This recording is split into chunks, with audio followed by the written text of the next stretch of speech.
Most wars are fought over land, or oil, or ideology. My war, the one that would come to be known in the quiet, beige-colored annals of the Maple Creek Homeowners Association as the Nautical Incident, was fought over a nap. To be more specific, it was fought over the perfect nap, the kind of soul-cleansing, life-affirming slumber that can only be achieved in a quality hammock on a perfect Tuesday afternoon. The hammock itself was a thing of beauty, a double-wide quilted fabric masterpiece I'd ordered online after a particularly brutal coding project. It wasn't just a purchase, it was an investment in my sanity. I worked from home as a software developer, which is a sterile, corporate way of saying I spent 8 hours a day arguing with a computer that I was, in fact, smarter than it was. Most days, the computer won. The hammock was my white flag. It was my treaty negotiation with the stresses of modern life. I had it strung between two ancient, benevolent oak trees in my backyard, their branches forming a dappled canopy that filtered the afternoon sun into a soft, golden glow. The gentle creak of the ropes was my lullaby.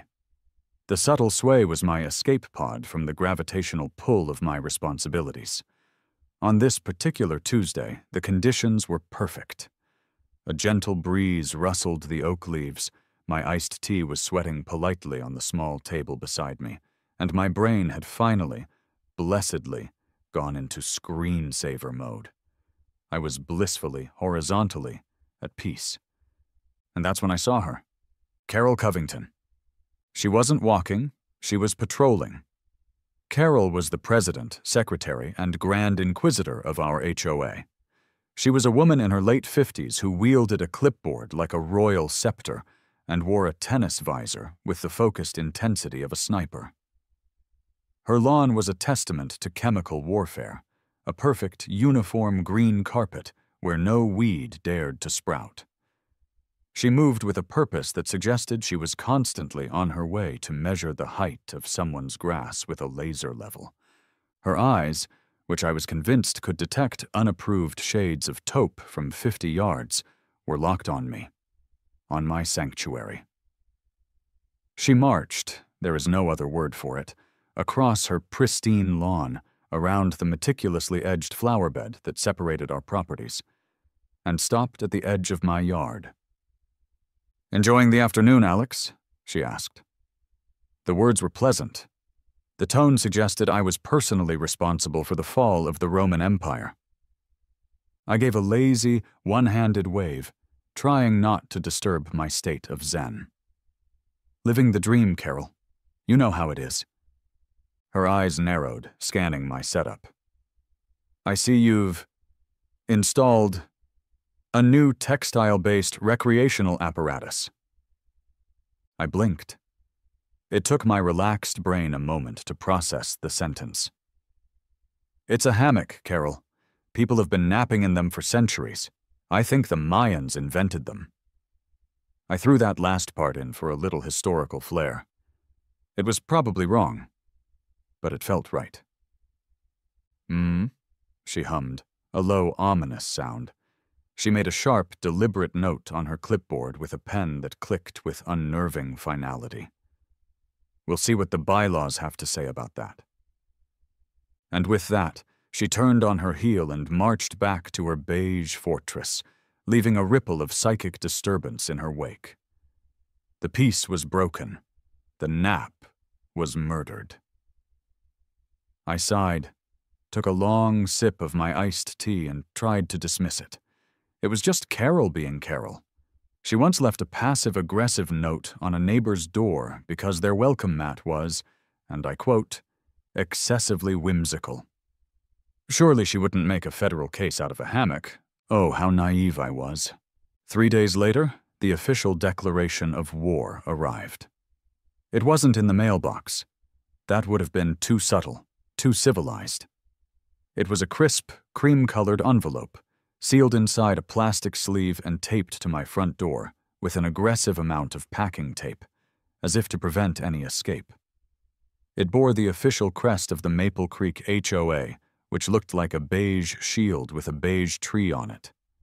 I peeled it off, feeling a sense of dread. Inside was a single sheet of paper, thick and important feeling.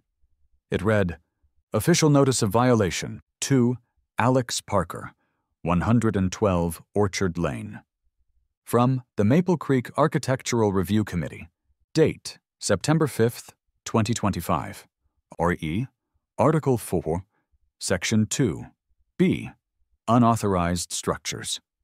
Dear Mr. Parker, it has come to the attention of the committee that an unapproved and unauthorized structure has been erected on your property. Specifically, a textile-based suspended recreational apparatus, hereafter referred to as the apparatus, has been affixed to the trees in your rear-facing yard. As per the Maple Creek Covenants, Conditions and Restrictions, CC and Rs, no temporary or permanent unauthorized structures, including but not limited to sheds, gazebos, pergolas, or other freestanding edifices, may be erected without prior written consent from the Architectural Review Committee. The apparatus has been deemed a visual nuisance inconsistent with the established aesthetic standards of the community. Furthermore, it represents a potential insurance liability. You are hereby instructed to remedy this violation within 7 calendar days of the date of this notice. Failure to comply will result in initial fines of $50 per day. Sincerely, the committee. I read it twice, then a third time, my jaw hanging slightly ajar. Apparatus. They called my hammock an apparatus. They put it in the same category as a gazebo. A freestanding edifice. It was a glorified string blanket suspended between two pieces of wood. I stormed inside and immediately called the only person who would understand the depth of this injustice. My best friend, Dave. You are not going to believe this, I said, skipping the pleasantries. Let me guess. Dave's voice came through the speaker, calm and amused. Carol Covington finally cited you for breathing in a non-uniform pattern. Worse, much worse. They've declared war on my hammock. I read the letter to him, my voice rising with righteous indignation at every ridiculous phrase. Visual nuisance, liability, apparatus. There was a moment of silence on the other end, followed by a low whistle. Wow. Dude, you've been targeted by the suburban mafia. That's some next-level petty. What are you gonna do? I paced my living room, the letter clenched in my fist. I looked out the window at my beautiful, innocent hammock, swaying gently in the breeze, unaware of its own controversial existence. A feeling of defiance began to bubble up inside me, pushing aside the disbelief. This wasn't just about a place to nap anymore. This was about principle. This was about the inalienable right to be comfortable on one's own property. I don't know yet, I said, a dangerous glint in my eye that Dave couldn't see but could probably sense through the phone. But it's not going to involve remedying my nap spot. If they want a war over unauthorized structures, then a war is what they're going to get. Dave chuckled. Just don't build a moat, man. I think there's a bylaw against that. Don't give me any ideas, I muttered, hanging up the phone. I looked back at the letter. 7 days. They had given me 7 days. They had no idea what I could accomplish in a week with enough spite and internet access. The battle for Orchard Lane had just begun. The weekend that followed was not one of relaxation. It was a descent into the heart of suburban darkness, a legalistic odyssey fueled by 3 pots of coffee, 2 family-sized bags of potato chips, and the pure, uncut spite of a man whose nap had been unjustly disturbed. My mission?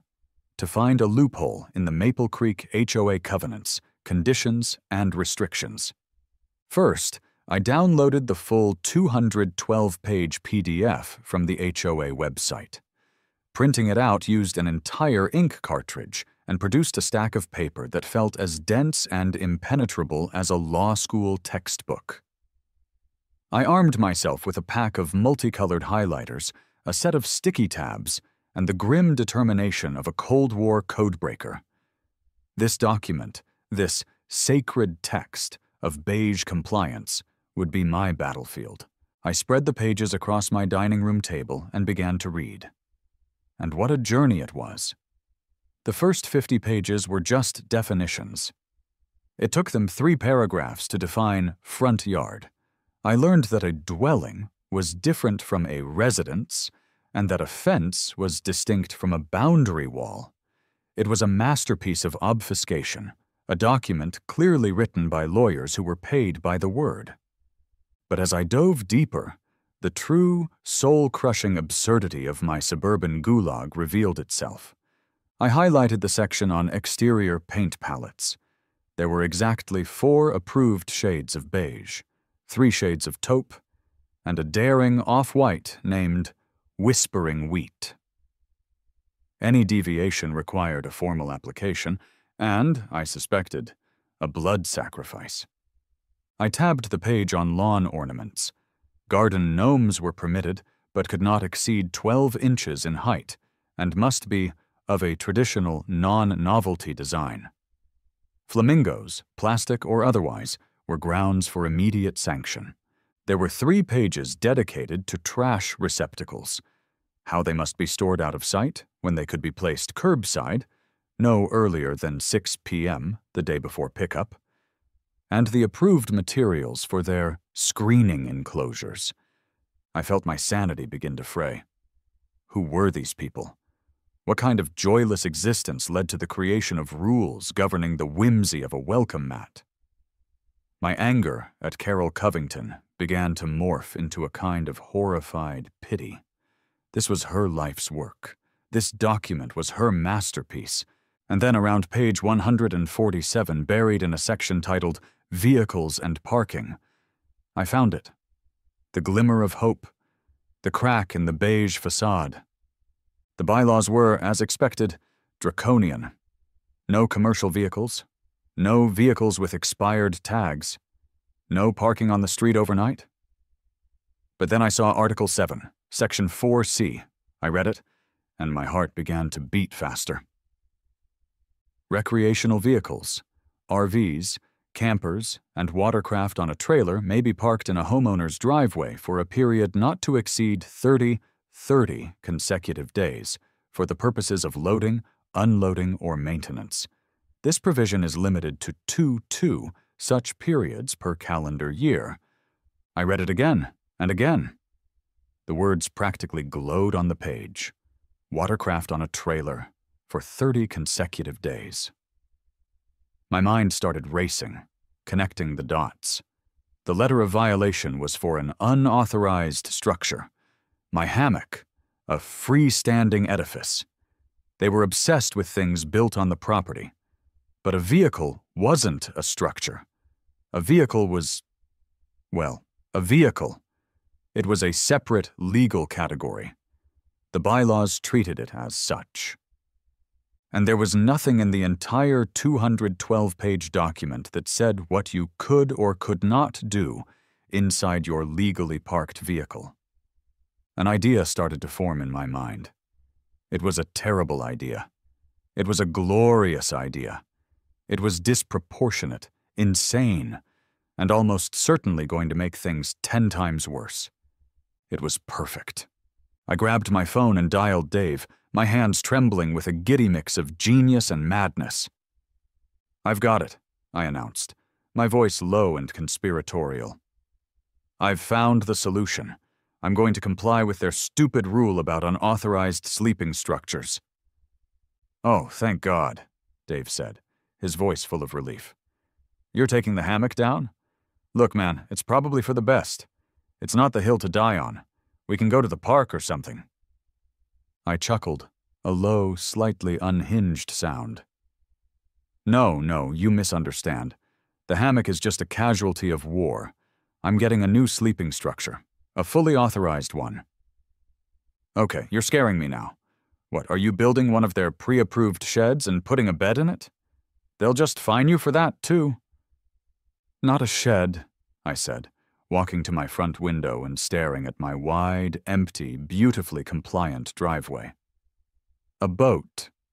I'm going to park a sailboat in my driveway, and I'm going to sleep in it." The silence on the other end of the line was profound. It was the kind of silence that contains multitudes, disbelief, concern, and then slowly, a dawning sense of awe. I could practically hear the gears turning in his head. Finally, he spoke. "Ooh, you have lost your damn mind." There was another pause. "I'll be over in an hour. Bring up Craigslist on the big screen. We're going boat shopping." An hour later, my dining room table was a war room. The bylaws were pushed to one side, replaced by Dave's laptop, hooked up to my 55-inch TV. The screen was filled with the sad, hopeful faces of a dozen used sailboats for sale within a 100-mile radius. "Okay, what are our criteria?" Dave asked, taking on the role of co-conspirator with relish. "It has to be on a trailer, obviously. It has to be cheap, and it needs a cabin you can physically fit inside. And," I added, "it has to be just ugly enough to make Carol Covington's eye twitch every time she looks at it." Thus began the glorious hunt for what we christened the SS Spite. We scrolled for hours. It was a digital tour through other people's broken dreams and abandoned hobbies. There was a 1978 O'Day Javelin listed as a real classic. The photos showed a deck covered in what looked like a science experiment involving moss and bird droppings. We saw a sun-faded Chrysler 22 described as needs a little TLC, a phrase which, when paired with a photo of a gaping hole in the hull, seemed like a colossal understatement. We laughed at the names. The Salty Dog, Not on Call, Aquaholic. "Ooh, here's one," Dave said, pointing at the screen. "A 1984 Catalina 22. The listing just says it floats, mostly, trailer included." "That has potential," I admitted. But then we saw it, the one. It was another 1984 Catalina 22, but this one had a name already painted on the stern in faded blue letters. The Sea Spirit. The pictures were grainy, taken at dusk, which was a good sign that it probably looked terrible in direct sunlight. The description was a masterpiece of minimalist salesmanship. Boat for sale, has sails, sits on a trailer, cabin is there. $1,200 or best offer. Must pick up. The cabin was the deciding factor. In one blurry photo, you could just make out a dark, cramped-looking space with some sad 70s-era orange cushions. It was small. It was enclosed. It was, for all intents and purposes, a tiny floating bedroom, a mobile, authorized, non-structural sleeping apparatus. "That's her," I said, a sense of profound certainty washing over me. "That's the Sea Spirit, the future flagship of the Orchard Lane Navy." Dave looked at me, a huge grin spreading across his face. "You are a magnificent bastard, you know that?" I picked up my phone and called the number on the ad. A gruff voice answered on the second ring. "Yellow?" "Hi," I said, trying to sound like a normal, well-adjusted person who buys old boats, sight unseen. "I'm calling about the Sea Spirit?" "The boat? Yeah, it's a boat," the voice grunted. "Great. I'll take it. I can wire you the money right now. Can you deliver it?" There was a pause. "You don't want to see it first?" The man sounded genuinely concerned for my financial well-being. "Nope. The pictures are fine. My only question is, does the trailer have wheels?" Yeah, it's a trailer. It's got wheels." "Perfect. I'll pay your asking price, plus another $300 for delivery." I gave him my address. He said he could have it there by Tuesday. It was all happening. I was about to become the captain of a ship that would never touch water, the admiral of a driveway fleet of one. I hung up the phone and looked at Dave. "It's done," I said. "The Sea Spirit sets sail for Maple Creek on Tuesday." Dave just shook his head, laughing. "Carol Covington has no idea what's coming. She picked a fight with a guy who gets paid to find loopholes for a living. This isn't a war anymore, man. This is a work of art."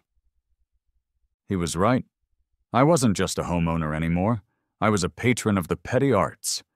And my masterpiece, a 22-foot monument to malicious compliance, was on its way.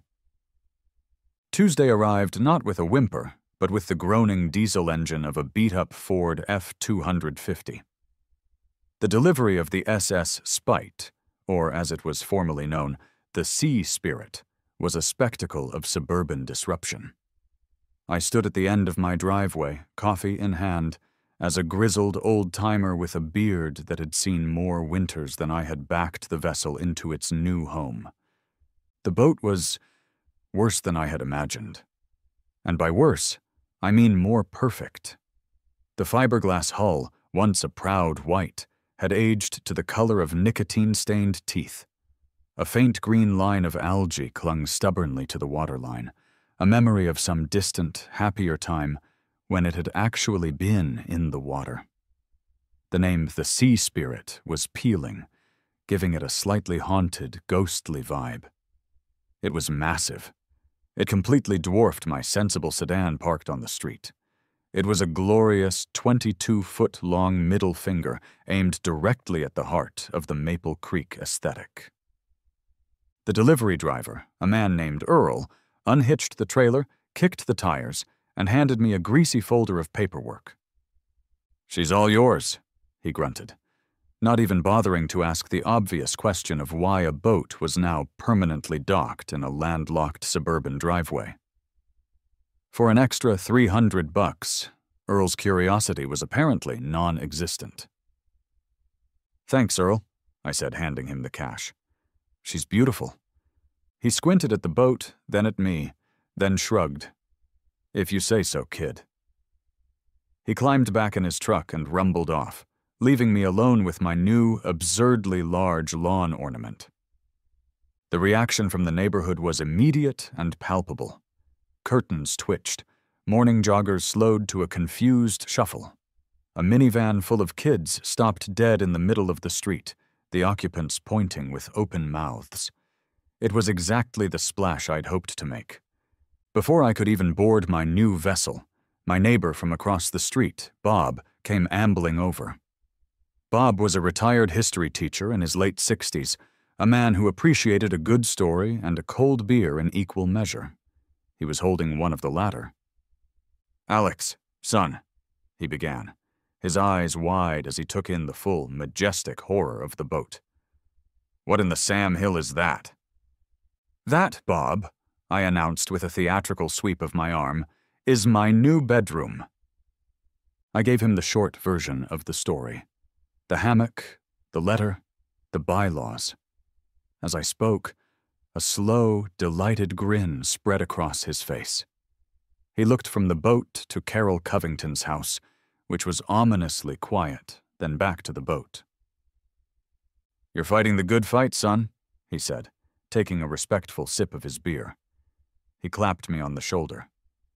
"You're a revolutionary, the Thomas Paine of Orchard Lane.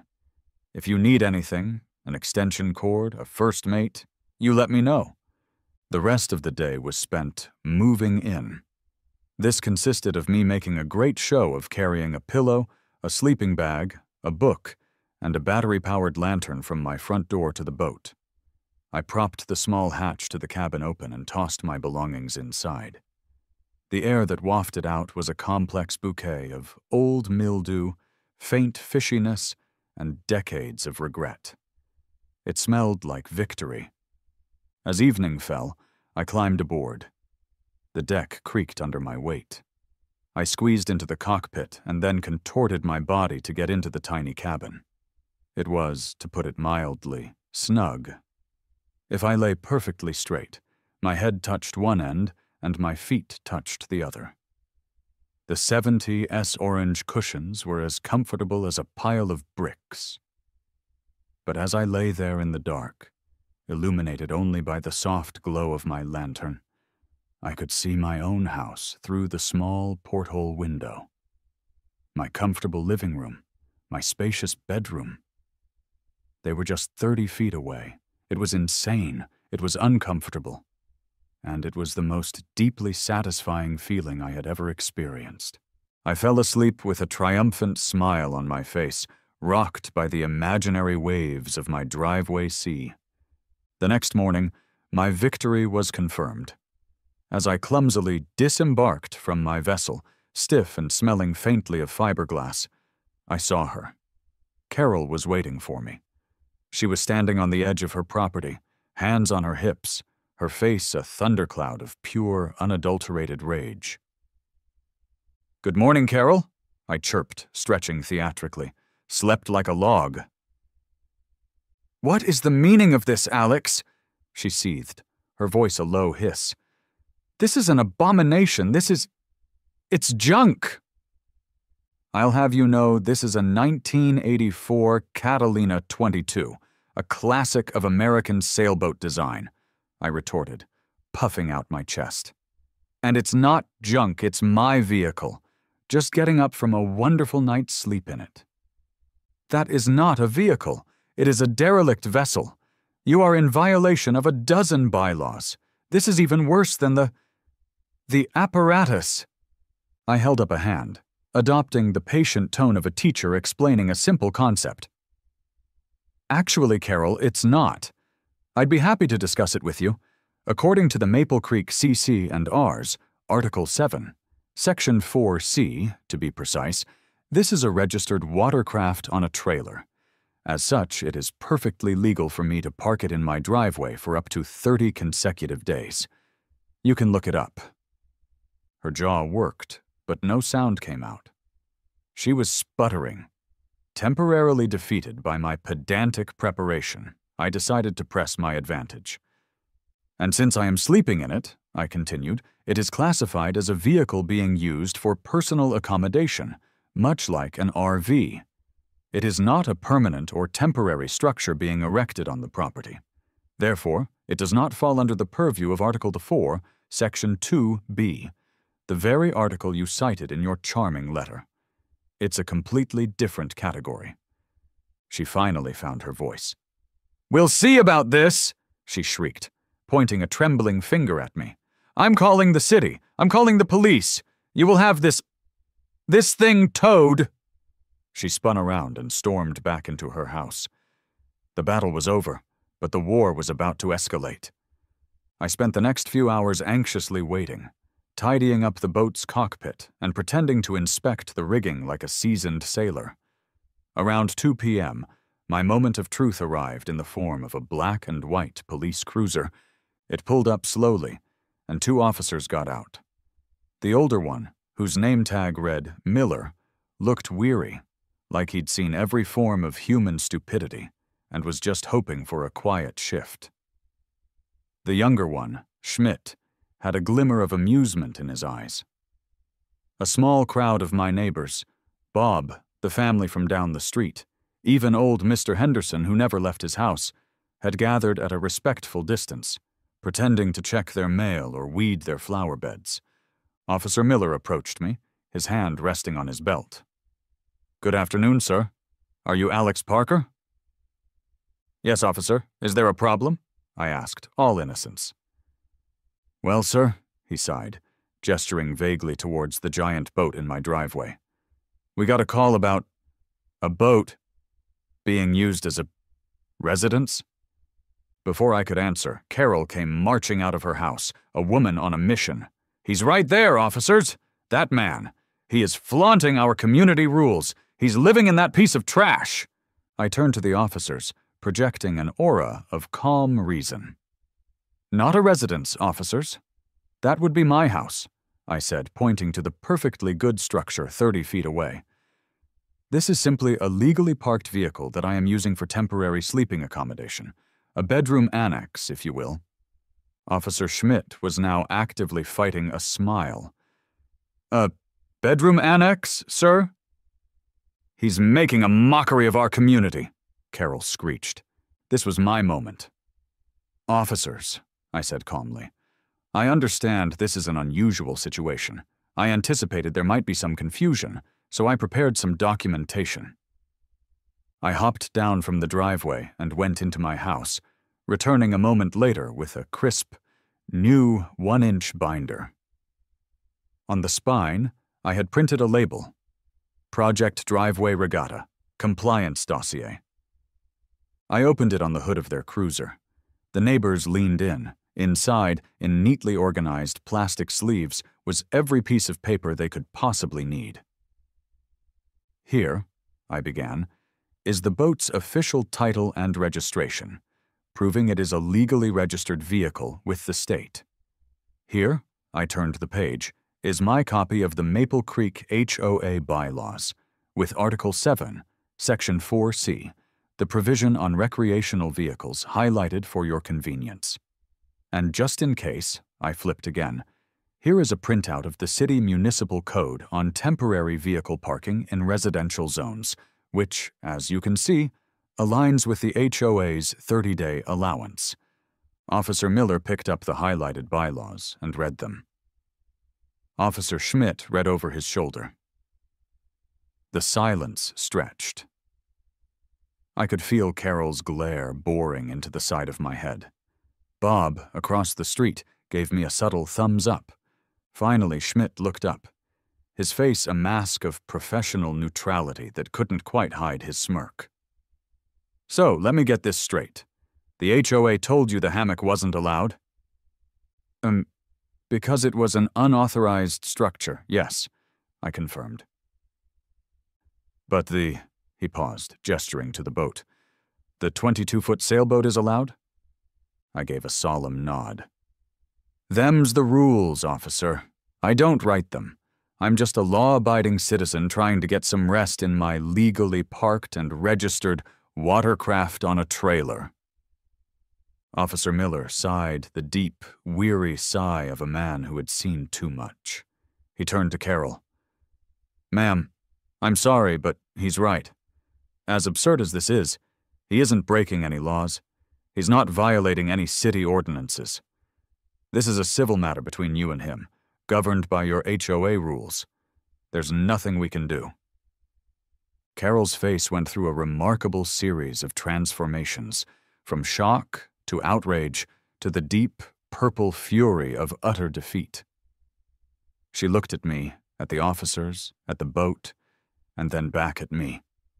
She opened her mouth, then closed it, and with a sound that was half strangled gasp and half hiss, she spun around and stormed back into her house. The door slammed shut with a sound that echoed through the cul-de-sac. The officers handed me back my binder. "Well, sir," Officer Miller said, shaking his head, "this is a new one. Try to keep the barnacles off the sidewalk," Schmidt added with a wink. They got back in their cruiser and drove away. The assembled neighbors broke into a smattering of spontaneous, appreciative applause. Bob came over and handed me a fresh, cold beer. "The battle is won, Admiral," he said with a grin. I looked at my ridiculous, ugly, beautiful boat. My back was already starting to hurt from the lumpy cushions, and the faint smell of mildew was probably permanently embedded in my nostrils. But as I took a long, cold sip of that beer, I knew, without a shadow of a doubt, that it was all worth it. I had won. The immediate aftermath of the police visit was a strange mix of triumph and discomfort. On the one hand, I was the undisputed champion of the cul-de-sac. My neighbors treated me with a new level of respect, the kind usually reserved for people who successfully fight a parking ticket. Bob started calling me the Admiral. The family down the street dropped off a plate of cookies with a little note that just said, "Thank you." I was a local folk hero, a suburban rebel with a cause. On the other hand, the physical reality of my protest was starting to set in. Sleeping in the cabin of the Sea Spirit was like trying to nap inside a Pringles can.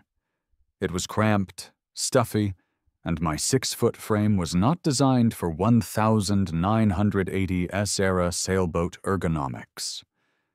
My back was killing me.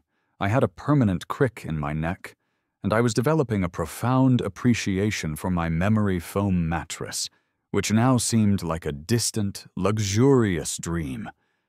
This was a Pyrrhic victory. I had won the battle, but my lumbar was losing the war.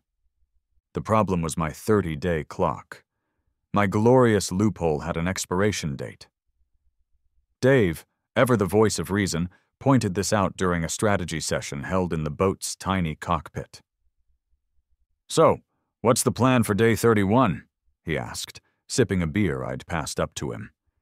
"You gonna just push it down the street and bring it back? I don't think that counts as removing it."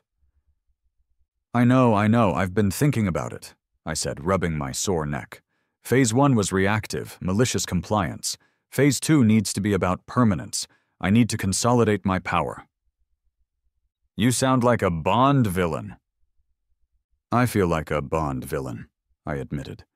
"A very sore, slightly mildew-scented Bond villain." That night, I once again descended into the madness of the HOA bylaws. My first victory had taught me that the Covenant was both a prison and a key. If I was going to make my driveway boat a permanent fixture, the answer had to be in there somewhere. I skipped past the sections on gnomes and mailboxes and focused on property improvements. There it was, in the section on patios, decks, and landscaping. Any permanent landscape feature, or yard art installation, required a lengthy application and approval from the Architectural Review Committee, Carroll's personal fiefdom. That was a non-starter. They wouldn't approve a new welcome mat for me at this point, let alone a permanent boat installation. But my boat wasn't yard art. It was a vehicle, and there was nothing stopping me from making improvements to my driveway itself. I could, for example, build a deck. The bylaws had pages of rules about decks attached to the house, but were strangely silent on the subject of freestanding decks on the driveway. The boat was a vehicle on the property. The deck would be a structure on the property. What if I could merge the two? What if the deck wasn't just near the boat, but was built around it, incorporating it into a single, unified, glorious piece of architectural absurdity?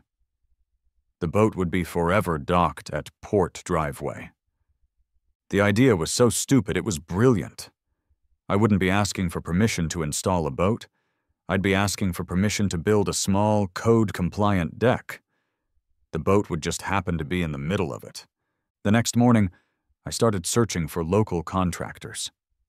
I couldn't just hire anyone. I needed someone who wouldn't be scared away by the sheer weirdness of the request. I needed a professional who had seen it all. After a few phone calls that ended in confused silence, I found my guy. His website was simple, his slogan even simpler. Gus's Construction, we build things. I dialed the number. A gravelly voice answered. Gus. "Hi, Gus. My name is Alex," I began. "I have a slightly unusual project I'd like to get a quote on. I'm looking to build a small deck in my driveway." There was a pause. I could hear the sound of a tape measure snapping shut in the background. "A deck, in the driveway." "That's right," I said, trying to sound as normal as possible. "It would need to be built, sort of, around a 22-foot sailboat." The pause this time was longer. I was sure he was about to hang up on me. But then he spoke, and his words were the most beautiful thing I had ever heard. "Is this an HOA thing?" A wave of relief washed over me. This man understood. He spoke my language. "You have no idea," I said. "Figured," Gus grunted. "Sounds like a spite job, my favorite kind. I'll be there tomorrow morning at 8. My weird job surcharge is 15%. "You're hired," I said without hesitation. The next morning at 7:59 a.m., a rugged, seen-better days work truck pulled up. Gus climbed out. He was a man in his late 50s with a formidable mustache and hands that looked like they could crush granite. He didn't say hello. He just walked up to the boat, circled it once, and kicked the trailer tire. He looked at me, then at the boat, then at Carol's house. "Her?" he asked, hooking a thumb towards her front door. "Her," I confirmed. "Right," he said, pulling out a notepad. "So what are we thinking? Platform here stairs up to the boat's cockpit. You want railings? Gotta be up to code." "Absolutely," I said, my excitement growing. "I want this to be the most code-compliant, over-engineered driveway boat deck in the country. I want it to be so perfectly built that they can't say a single thing about it." Gus allowed a small, grim smile to cross his face. "I like your style, kid." "Okay, we'll use pressure-treated pine for the frame. Composite on top so it doesn't rot. Galvanized hardware, concrete footings. We'll need to pull a permit for the deck, of course. The look on the face of the guy at the city planning office is going to be priceless." 2 days later, after a visit to the city planning office that Gus later described as better than television, the project began. The arrival of Gus's truck and a flatbed loaded with lumber was a new declaration of hostilities. The peaceful quiet of the cul-de-sac was shattered by the whine of circular saws and the rhythmic thud of hammers. It was a symphony of spiteful home improvement. I watched from my living room window as Gus and his two-man crew worked with brutal efficiency. They dug footings in the small grass strip beside my driveway. They built a frame. Slowly, a wooden structure began to rise from the concrete, surrounding the sea spirit in a sturdy embrace. Carol watched, too. I could see her silhouette in her window, a silent, furious sentinel. Every time the saw shrieked, I imagined her flinching. Every hammer blow was a nail in the coffin of her authority. The construction became the new neighborhood entertainment. Bob would bring Gus and his crew coffee in the morning. Other neighbors would stop by to inspect the progress, shaking their heads and chuckling. The project was no longer just my stupid idea. It was a community spectacle. I was building a monument, not just to my own stubbornness, but to everyone who had ever received a passive-aggressive note about their whimsical welcome mat. Gus was a man of few words, but he was an artist. He didn't just build a deck, he integrated it. The stairs flowed perfectly up to the boat's cockpit. The platform was level and solid. The railings were meticulously installed. He was building something that was simultaneously beautiful and absolutely, positively insane. On the final day, as Gus was packing up his tools, he looked at the finished product, then at me. "You know, kid," he said, wiping his hands on a rag, "in 25 years of building things, this is the dumbest, most beautiful thing I've ever made." I couldn't have agreed more. The temporary protest was now a permanent installation. I had turned my malicious compliance into a work of art. All that was left was to make it official. I took the building plans Gus had drawn up, filled out the HOA property improvement application, and under project description, I wrote, "Driveway enhancement and vehicle access platform." I walked across my lawn, over to Carol's house, and slid the application through her mail slot. There was nothing she could do. The deck met every single one of their structural and material guidelines. The boat parked in the middle of it was still just a vehicle. Checkmate. The letter of approval from the Architectural Review Committee arrived a week later.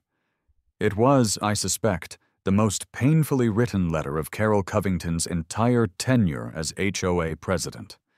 It was terse, begrudging, and dripping with defeated formality. My driveway enhancement and vehicle access platform was officially approved. The plans were, they had to admit, in accordance with all established material and construction guidelines. There was no mention of the 22-foot sailboat sitting in the middle of it. To acknowledge the boat would be to acknowledge their own absurd rules had led to its creation. They chose to ignore it, a silent admission of my total victory. The finished product was a masterpiece of suburban surrealism. The deck was beautiful, a rich, dark brown composite that looked sleek and modern. The stairs leading up to the cockpit were sturdy, complete with a handsome railing. I had gone to a home goods store and bought some tasteful solar-powered deck lights that cast a gentle, welcoming glow on the whole scene at night. I added 2 large potted ferns for a splash of color and, as a final touch, mounted a small, cheeky flag on the boat's stern that simply depicted a hammock. It was, objectively, the most well-built and utterly insane piece of architecture in the entire state. And it changed everything. The boat deck, which Bob had christened the Poop Deck, became the de facto neighborhood social club. On pleasant evenings, I'd find neighbors congregating there. Bob would bring a 6-pack. The young couple from 2 houses down would bring a bottle of wine. We'd sit on the deck chairs I'd set up, feet propped on the edge of the boat's cockpit, and just talk. The SS Spite had become a bizarre, beloved landmark. It was a conversation starter, a monument to the little guy, a place where the community could gather and laugh at the sheer absurdity of it all.